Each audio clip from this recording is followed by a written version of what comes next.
We were 6 months into the situation, probably of getting back together. And out of nowhere, this interview comes out. Cashville sent a young to the top of the rap game. Gun made him family. Then in 1 year, the feds ran his whole crib. His big brother sold him out on live radio, and somebody pulled up on a highway with 11 shots. The real story of young Buck is darker than you know. From Cashville to the top of the world, Nashville, Tennessee. When most people think of that city, they think cowboy boots and banjos. They think country roads and Taylor Swift. They don't think rap. They don't think the trap. But deep in the north side of Nashville, in the trenches where nobody from the industry was coming to look, a young kid named David Darnell Brown was putting in work, on the grind since age 12, spitting bars in a city that didn't even have a hip-hop lane yet. No cosign, no connections, no blueprint. Just a young with raw talent and enough hunger to eat the whole industry alive. And for a minute, he did exactly that. Born March 15th, 1981 in Nashville, Tennessee, David Brown would go on to be known across the whole rap game by one name, Young Buck. His story hits different depending on which part you're watching. The first half, a come-up story so cold it should have been a movie. The second half, a slow-motion collapse so painful you almost don't want to keep watching. Fast money, platinum plaques, Big Brother energy from one of the most powerful men in hip-hop, and then a leaked phone call, a tax raid that ran his whole crib, and a legal nightmare that's been chasing him for 2 decades straight. But before all of that, before everything went left, there was a rise. And you can't understand how hard he fell without understanding how high he was sitting. Young Buck pulled up to Birdman's Cash Money records back in 1997. 16 years old, fresh out the north side, and already on one of the hottest rosters out the south. That was supposed to be his ticket. But the streets don't care about your big break, don't care about your label deal or your plans. In the year 2000, Buck caught multiple shots in a home invasion and had to get a blood transfusion at Vanderbilt Hospital just to make it through the night.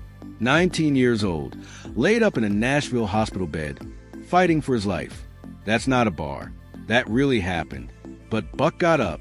He bounced from Cash Money, linked with Juvenile's UTP crew, kept his head down, and kept building his name. And then the moment that changed the whole trajectory in 2003, 50 Cent pulled Buck into Gun. Pause and think about what that meant. In 2003, Gunna wasn't just a rap group, fam. They were the wave. They were the culture.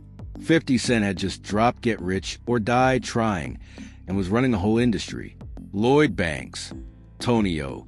These were the guys who were living how everybody else was just rapping about, and now a Lil Young from Nashville was rocking with them.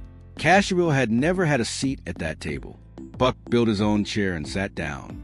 The momentum was immediate and undeniable. Buck was on Gunna's Beg for Mercy in 2003 and all over 50 Cent's Get Rich or Die Trying soundtrack. Then in 2004, he dropped his debut solo album straight out of Cashville and went crazy. The project peaked at number 3 on the Billboard 200, went platinum, and birthed classics like Let Me In and Shorty Wanna Ride. A kid from a city that hip-hop had never claimed. Debuting at number 3 in the whole country and going platinum. He didn't just make it, he made history for where he came from. He had officially put Cashville on the map. But 2004 wasn't just platinum plaques and sold-out shows. There was a night that would follow Buck like a shadow for the rest of his career and nearly put somebody in the grave. November 15th, 2004. Vibe Awards. Santa Monica, California. An airport hangar loaded with about 1,000 people. Snoop and Vibe founder Quincy Jones were about to present Dr. Dre with a Lifetime Achievement Award. Should have been a legendary night. It turned into straight chaos. A 26-year-old man named Jimmy James Johnson walked up to Dr. Dre's front row table, acted like he wanted an autograph, then rocked Dre in the head when he got turned down. The whole room went crazy, chairs flying, bodies moving everywhere. Alicia Keys was sitting in that crowd.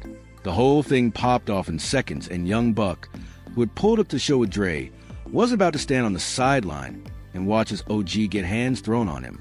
Video footage caught Buck with a knife.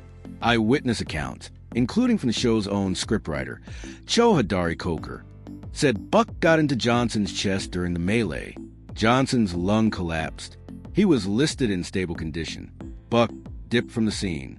In his own words, years later, Buck said he was just riding for his people, protecting his godfather in the middle of a war zone. The law didn't see it that way. Police put out a warrant for assault with a deadly weapon.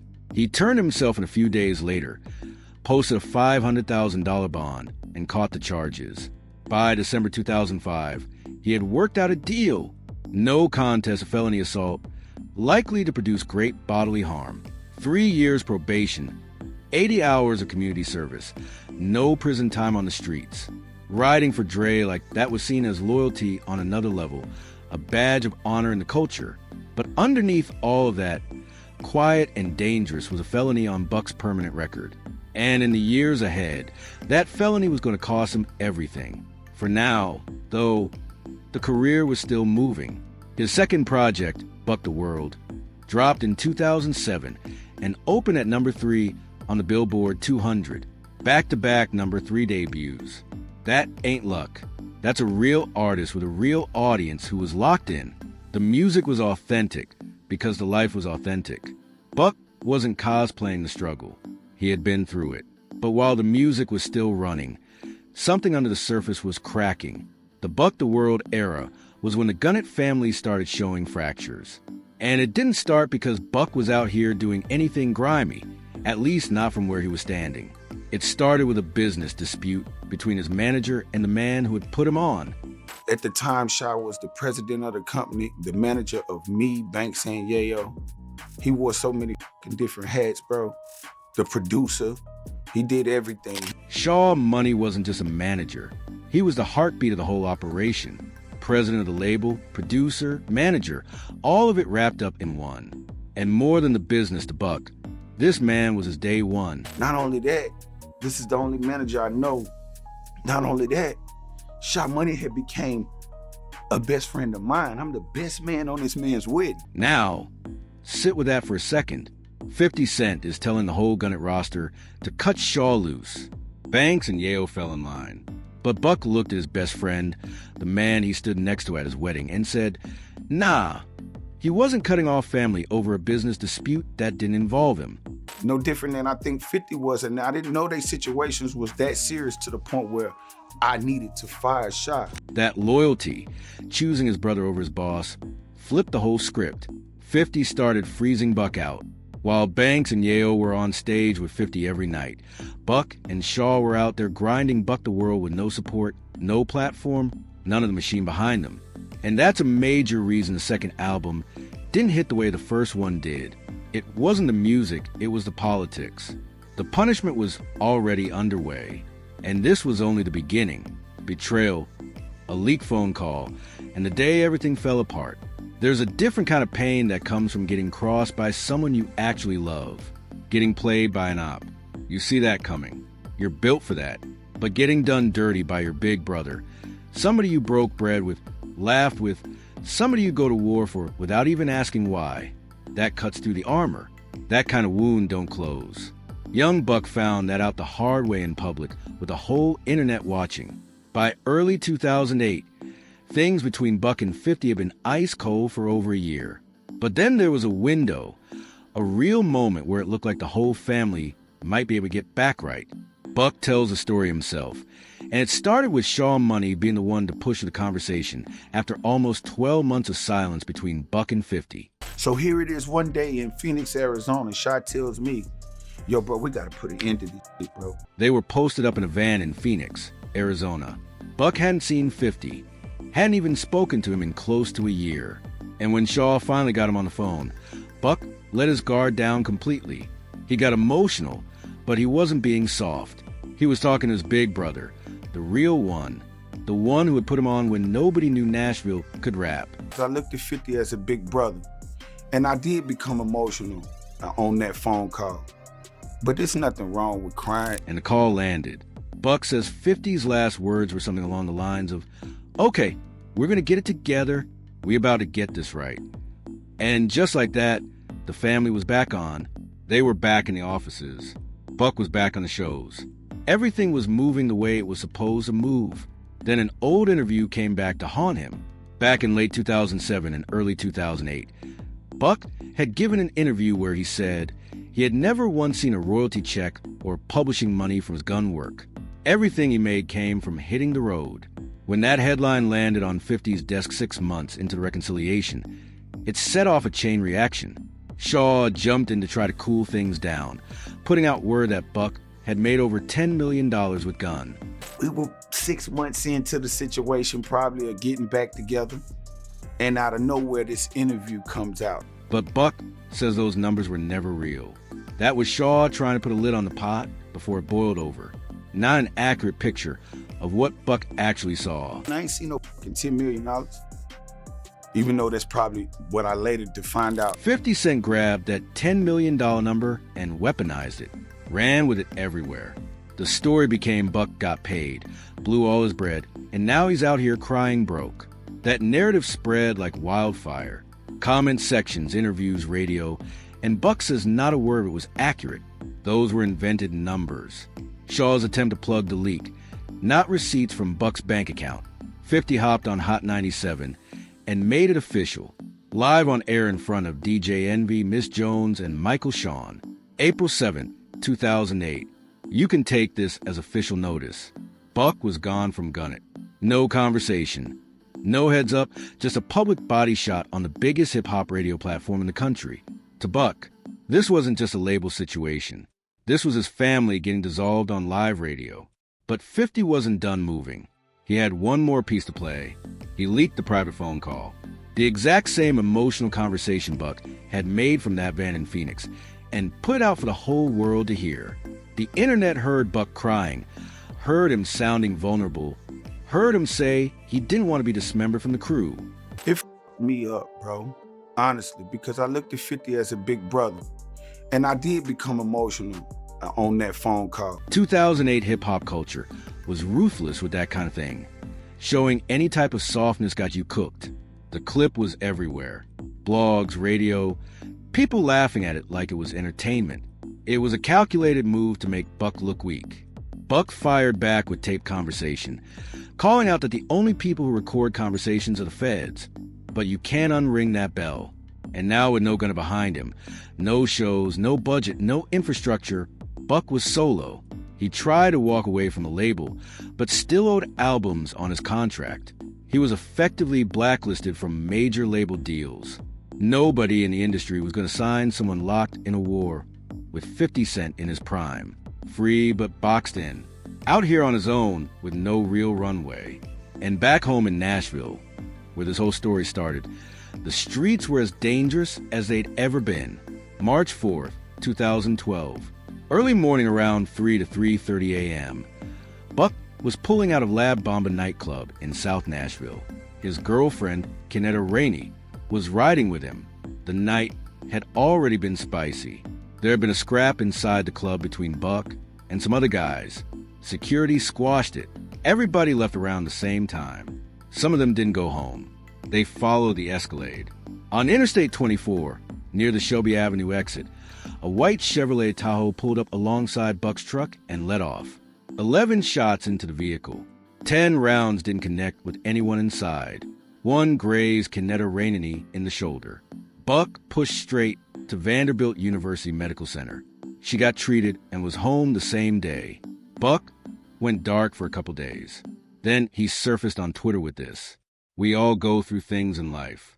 The things I'm experiencing are truly making me a better and stronger man. God is good. 11 shots. Almost lost his girl. And he came out the other side talking about growth. Nobody was ever arrested for that shooting. And the whole time through all of this, the IRS had been running their own tally on Buck. Quiet, patient, waiting. The bill had been building for years, and they were about to come collect. The tax raid, the auction, and the slow crawl back. Here's the thing about Buck's story that makes it different from the average rapper downfall video. Most of those stories are one big thing. One bad deal, one arrest, one moment where everything turns. Buck's story isn't like that. His story is layer after layer, hit after hit, like somebody was determined to test exactly how much one person could absorb before they broke.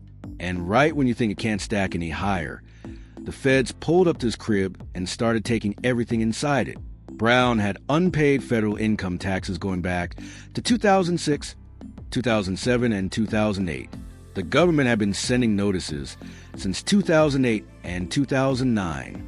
Nobody was making those payments. By the time the agents finally moved, the debt had swollen to somewhere between $300,000 and $35,000, stacked with penalties, interest, and fees on top of the original number. Buck later said he had trusted his people, accountants, lawyers, managers, to handle the business side while he stayed focused on making music. Whether that explains it fully or not, it doesn't change what happened next. August 3rd, 2010, federal agents hit his lakeside home in Hendersonville, Tennessee. What they walked out with reads like a full-on inventory of a man's life: recording equipment, a diamond and ruby chain, a $31,000 Breitling Bentley watch, white leather dining chairs, platinum plaques, computers, his kid's PlayStation, a Scarface poster off his wall, a craps table, a tattoo kit. They even touched items belonging to family members who lived in the house. The feds came through and stripped the whole place. A platinum-selling rapper standing there watching agents carry his children's PlayStation out the front door. Buck filed for Chapter 13 bankruptcy protection on August 30th, 2010, trying to stop the sales and restructure what he owed. He listed a $5 million claim against Gunnett Associates as an asset. That was his last card. He pulled that first petition, then refiled on October 21st, 2010, listing assets at around $973,000 and liabilities just over $1.1 million. The very next day, October 22nd, Buck took the IRS to court, suing for his property back. His complaint said the raid made it impossible for him to generate income, damaged his personal life, and took things that were essential to his creative process. He came out swinging. The IRS hit back and called the whole bankruptcy a bad faith filing. Buck caught a temporary win in November. On November 5th, 2010, he got a delay on auctioning about $25,000 in seized items, conditional on paying the IRS $1,378.12 and confirming a repayment plan. But the whole structure was shaky. By mid-2011, the trustee was trying to build a deal around renegotiating contracts with Gunnett Records and Universal. Gunnett blocked it. The same label that had kicked Buck out 3 years prior was now standing in the way of the one exit he had left. October 20th, 2011, the trustee called to convert the case to Chapter 7 liquidation. No more restructuring plans, no more negotiations, time to liquidate everything and pay out what they could. And around the same time, Buck also caught a felony gun charge, a weapon tied to the IRS raid. Convicted felon illegal firearm that was now sitting on top of everything else. May 2012, evicted from his Tennessee home. Then July 26, 2012 arrived, the day the government put young Buck's whole life on the auction block. Public IRS auction in Nashville. 80 to 90 people showed up to bid. Gold and platinum plaques on the table. That Scarface poster, the diamond watch, Royal Copenhagen figurines, fur coats, jewelry. And then the item that had a hit different, his 615 Cashable chain, the thing that represented everything he had built. Everything Nashville had come to mean in hip-hop sold for $12,300. Top item of the whole auction. His identity gone for 12 stacks. Everything at that auction combined brought in just $53,000. And Buck was there in the building watching the whole thing go down. He live tweeted the auction and bought some of his own stuff back. The fur coat, the diamond and ruby chain. He posted, "I bought back the highest thing they auctioned off. I didn't have room for all the old Lolo. I'm too brand new, laughing on the outside, but the numbers don't lie. Years of platinum level work, tours and grinding, and the government turned it into a $53,000 government sale." August 13th, 2012, Buck was on his way to federal prison in Yazoo City, Mississippi to serve 18 months on the gun charge, released October 2013. While he was doing his bid, the bankruptcy trustee was collecting, pulling in $391, 31 to 59 primarily from his music royalties. His old records were still generating, but that money went straight to creditors. IRS got theirs. Child support got paid. Most other creditors got crumbs or nothing. He came home with no crib, no possessions that amounted to anything, and no label deal to fall back on. And the situation with 50 still wasn't done. In July 2025, 15 whole years after the bankruptcy started, a court settlement forced Buck to pay 50 Cent, about $200,690 from the estate, tied to a disputed $250,000 that 50 claimed was a loan back in 2009. Buck said it was an advance for an album. The court said it was a loan, 51, and Buck still wasn't done catching cases. October 2020, a domestic situation at his Hendersonville home with his girlfriend, Lucia Neal, ended with Neal being charged with reckless endangerment after allegedly firing shots at Buck's vehicle. Days later, Buck caught charges of his own domestic assault, vandalism over $10,000, and unlawful possession of a weapon as a convicted felon. This case dragged on for almost 6 years. April 2025, Buck got hit with 30 days in jail for 6 bond supervision violations. Supporters posted up outside the Sumar County Courthouse, calling out what they said was political targeting and police corruption. The people hadn't forgotten about Buck. January 8th, 2026. Buck took the plea deal. Guilty on the domestic assault and the felony gun charge. 8 years sentence, 30% suspended. The rest served on community corrections. No additional prison time. Credit for the 30 days he already sat in 2025. Drug and alcohol assessment required. No violent contact with Lucia Neal. Forfeit the weapon. He walked out of that courtroom breathing free air, not in cuffs, but on a leash. As of March 2026, David Darnell Brown, 44 years old, still known as Young Buck to everyone who matters, is not behind bars. He's active on Instagram. He's dropping independent music through several records. In early 2026, he released a video for Up There. No major label, no Gun It Machine, number 50 Cent cosign. Just him in the city that made him doing what they've always done, making music. Because when everything else gets taken, the music is the one thing they can't auction off. His rant aimed at the man he used to call Big Brother still lives on the internet for anyone who wants to hear it. I just want the bag, bro. Not your bag, I want my bag, bro. Don't get in your feelings now, nigga. He ain't rich. He ain't charting. He ain't on radio no more. But he's out here still breathing, still rapping, still repping Cashville. The tragic fate of Young Buck isn't one moment. It's 20 years of everything going wrong at once. A stabbing that locked in a felony. A loyalty that got him exiled. A phone call that got weaponized. A tax bill that emptied his house. A driver bee that almost took him off the map. And a court case that chased him for the better part of a decade before it finally closed. Most people fold under half of that. Buck took all of it and kept moving. Whether you call it a tragedy or a testament, that's on you. Love this video? Click on this card for more.